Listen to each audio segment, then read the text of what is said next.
पहला पहला प्यार है भाग 5। यहाँ पे इशिता को कॉलेज से हॉस्टल आए 2 घंटे हो गए थे, लेकिन वो अभी भी मुंह पे तकिया रख के सो रही थी। नेहा उसे ही देख रही थी। नेहा और इशिता हॉस्टल में साथ ही रहते हैं। इशिता अहमदाबाद से माउंट आबू पढ़ाई करने आई थी, क्योंकि माउंट आबू के बारे में उसने बहुत सुना था अपनी दादी से, क्योंकि उसके दादी दादा पहले आबू के ही रहने वाले थे, फिर दादा का ट्रांसफर हो गया अहमदाबाद।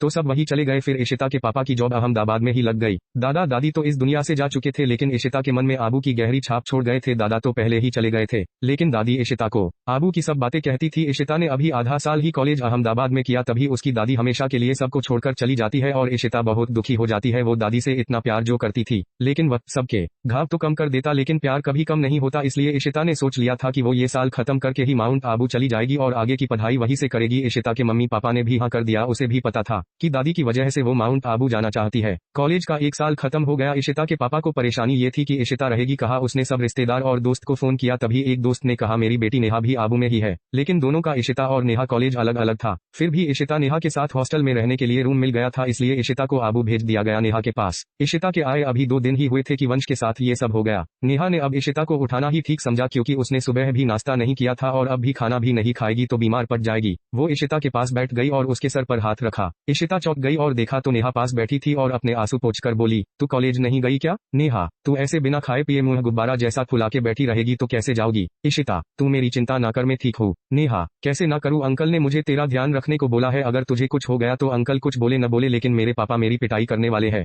ये सुन के इशिता की हंसी छूट जाती है। उसकी स्माइल इतनी प्यारी थी कि नेहा उसे देखते ही रह गई। इशिता के आए अभी 2 दिन ही हुए हैं, लेकिन इन 2 दिनों में नेहा और इशिता अच्छी दोस्त बन गई थी, क्योंकि इससे पहले भी वो 2 बार इशिता के घर जा चुकी थी और इशिता भी नेहा को जानती थी। नेहा को खुद की तरफ देखता पाकर इशिता बोली, ऐसा क्या देख रही है आंखें फाड़ फाड़ के? नेहा, तुम हंसती हुई बहुत अच्छी लगती हो, ऐसे ही हंसती रहा कर। पता है मैं तुझसे 8 साल पहले मिली थी, वैसी ही लग रही हो, कुछ भी बदला नहीं है। हाँ थोड़ी नटखट ज्यादा हो गई है और खूबसूरत भी पहले से ज्यादा। इशिता, तू भी नहीं बदली, हाँ थोड़ी समझदार हो गई है। नेहा, गुस्सा करती हुई, तेरे कहने का मतलब क्या है कि मैं पहले बुद्धू थी क्या? इशिता, मेरे कहने का मतलब वो नहीं था। नेहा, बात बीच में काटती हुई, हाँ मुझे पता है तू मजाक कर रही थी, मुझे बुरा नहीं लगा। इशिता, मुस्कुराते हुए, पहले मेरी बात तो पूरी सुन, मैं ये कह रही थी कि तू अब भी बुद्धू है। नेहा उसे गुस्से से देखती है और तकिया उसके मुंह पे मारती है। थोड़ी देर दोनों मस्ती करते हैं। इशिता भी सब कुछ भूल गई थी। तभी नेहा बोली, चल अब खाना खा लेते हैं, मुझे बहुत जोर की भूख लगी है। नेहा उठ के जाने लगती है, तभी इशिता उसका हाथ पकड़ लेती है। इशिता, मासूम सा मुंह करके, नेहा अगर तुम यहाँ न होती तो मैं क्या करती, मैं बिल्कुल अकेली पड़ जाती। तुम्हारा बहुत बहुत धन्यवाद। नेहा उस मासूम चेहरे को देखती है। नेहा, तुम कितनी खूबसूरत हो, अगर मैं कोई लड़का होता तो तुझे अभी प्रपोज करता। इशिता को शरारत सूझती है, वो उठ के नेहा के नजदीक जाती है। इशिता, तो क्यों ना मैं तुझे लड़का मान लूं और तू मुझे लड़की मान ले। ओह वैसे मैं तो लड़की ही हूँ, तो चल न शादी कर लेते हैं, वैसे भी लड़कों का क्या भरोसा।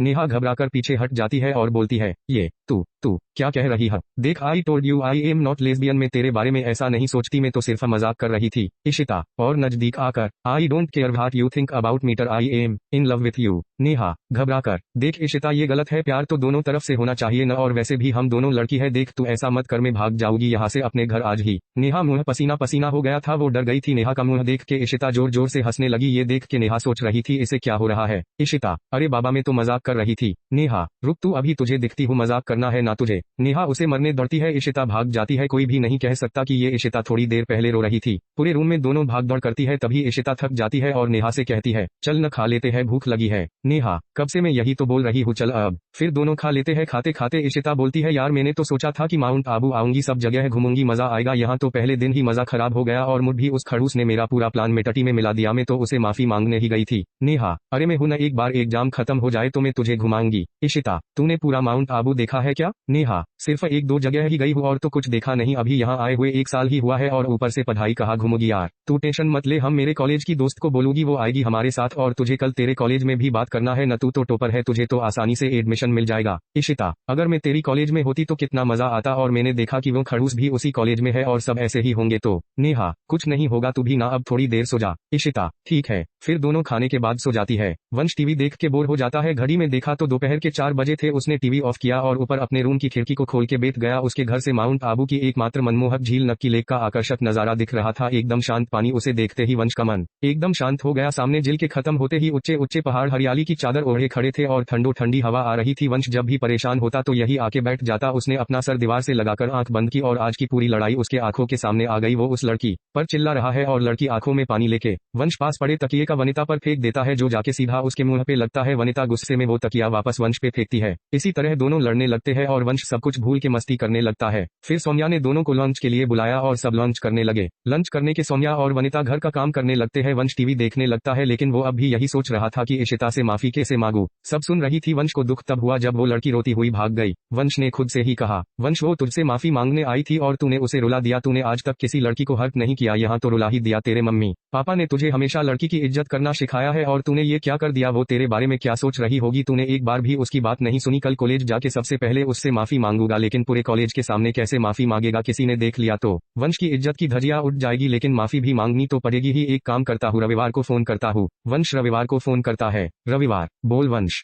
वंश यार मैं उससे माफी कैसे मांगूंगा। रविवार किससे? उस लड़की से। वंश है और किससे? ये वंश किसी से माफी नहीं मांगता, पता है ना। रविवार ठीक है, एक काम करना, उसके पैर पकड़ लेना। वंश क्या वंश किसी के पैर नहीं पकड़ेगा। रविवार ठीक है, तो एक काम करना, मुर्गा बन जाना। वंश मन में इस कमीने से पूछने से अच्छा होता मैं उस लड़की से ही पूछ लेता। रविवार क्या सोच रहा है, गाली देना बंद कर और सुन, उसके पास जाना और उसे कहना कल के लिए मैं आपसे माफी मांगता हूँ, प्लीज मुझे माफ कर दीजिए, बस बात खत्म। वंश इतना तो मुझे भी पता है। रविवार तो ठीक है, भूमि से पूछ ले, वो भी लड़की है तो पता होगा उसे। वंश ठीक है। वंश ने फोन काट दिया और सोचा कल भूमि से कॉलेज में ही बात कर लूंगा। वंश लैपटॉप लेके बैठ जाता है। इशिता नींद से उठकर देखती है तो शाम के 7 बज गए। नेहा अभी भी घोड़े बेचकर सो रही है। तभी इशिता का फोन बजा। उसने देखा तो माँ का फोन था। वो खुश होकर फोन उठाती है। इशिता हेलो वंदना जी। वंदना कैसी है मेरी बेटी। इशिता ठीक हूँ माँ, आप कैसे हो। वंदना ठीक हूँ, तुझे वहाँ अच्छा तो लग रहा है ना। इशिता है माँ, आज तो मजा आ गया, मैंने और नेहा ने बहुत मस्ती की। वंदना ये तो बहुत अच्छी बात है। वैसे नेहा क्या कर रही है। इशिता घोड़े बेच के सो रही है। तू बता पापा क्या कर रहे हैं, मेरा भाई क्या कर रहा है। वंदना सब बहुत अच्छे है, तुझे बहुत याद करते हैं तुम्हारे पापा और भाई। इसी तरह थोड़ी देर बात करती है, फिर फोन रखती है और नेहा को उठती है। नेहा कितने बजे। इशिता 8 बज गए।